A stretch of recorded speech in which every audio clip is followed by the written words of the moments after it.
SIR মামলায় supreme কোর্টে বড় ধাক্কা খেল রাজ্য সরকার। বিরক্ত প্রধান বিচারপতি সূর্যকান্ত। কি হয়েছে চলুন দেখে নেওয়া যাক।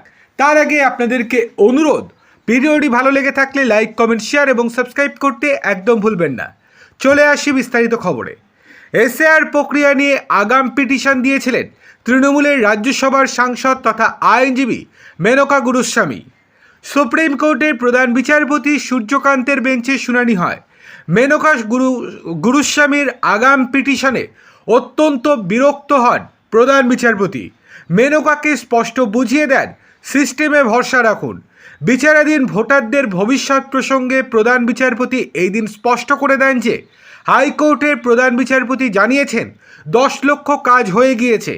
এরপরই মেনকাকে সতর্ক করে প্রধান বিচারপতি বলেন, জুডিশিয়াল অফিসারদের কোনো প্রশ্নের মুখে ফেলবেন না।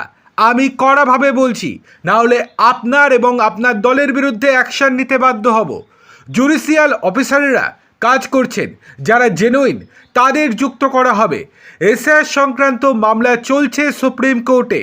তার মধ্যে সোমবার ফের সুপ্রিম কোর্টের দ্বারস্থ হয় রাজ্য। গতকাল মেনকা গুরুস্বামী বলেছিলেন, ভোটারদের নাম ভোটার তালিকা থেকে বাদ পড়ে যাচ্ছে, নথিও রেকর্ড করা হয়নি।